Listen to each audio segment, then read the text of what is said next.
श्राद्ध क्या है? हम इससे क्या समझें प्रभु जी? आप इसको थोड़ा डिटेल में बताइए। जी, जी। तो श्राद्ध देखिए एक श्रद्धा का विषय है।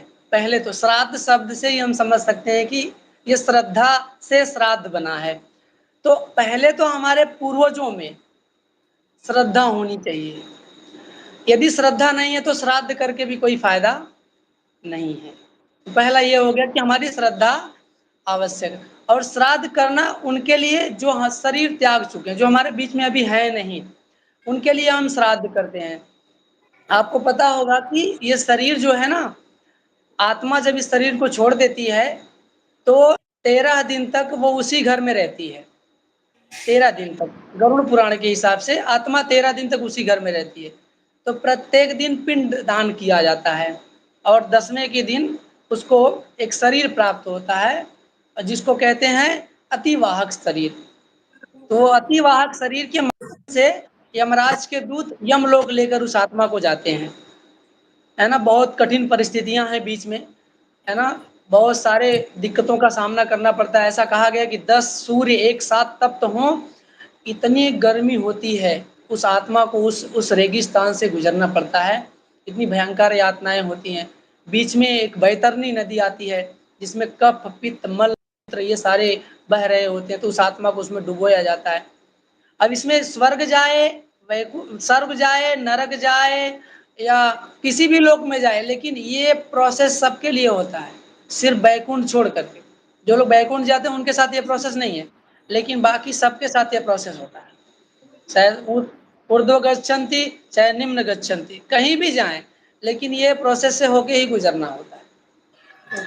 तो ये कहते हैं कि श्राद्ध जो है ना, भोजन पहुंचाने की प्रक्रिया है।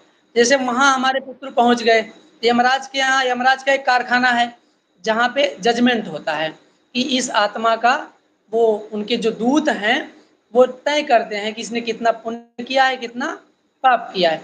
तो पाप पुण्य के हिसाब से उनको तय किया था कि ये स्वर्ग जाएंगे, नरक जाएंगे या कहाँ जाएंगे, कौन कौन से लोक में जाएंगे, वो तय होता है वहां पर।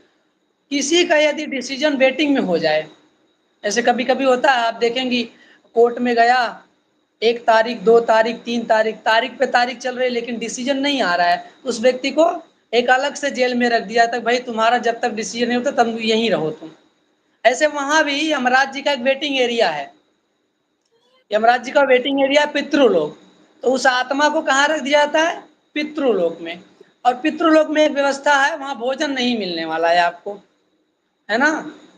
भोजन वोजन कुछ नहीं मिलता, जल की व्यवस्था भी नहीं है। तो पितृ बेचारे बैठे बैठे इंतजार करते हैं कि धरती से कोई तो कुछ भेज दे। तो यदि संस्कार अच्छे दिए हैं तो श्राद्ध में श्रद्धा से श्राद्ध कर देंगे तो उनको भोजन मिल जाएगा।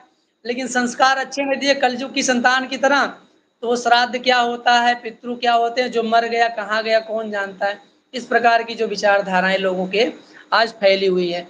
आपको पता होगा कि धरती का 1 वर्ष पितृलोक का 1 दिन होता है ना, ऐसा है। और हमारा जो ये 15 दिन है ना, वो उनका ब्रेक लंच टाइम होता है, वो लंच टाइम है।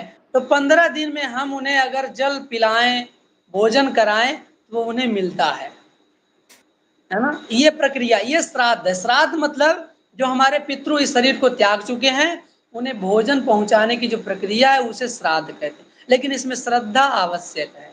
विदाउट श्रद्धा आप करेंगे उसका कोई फल नहीं, ना आपको लाभ मिलेगा ना उन पितरों को लाभ मिलेगा जो ये शरीर त्याग करके गए। तो इस प्रकार से हम श्राद्ध को समझ सकते हैं।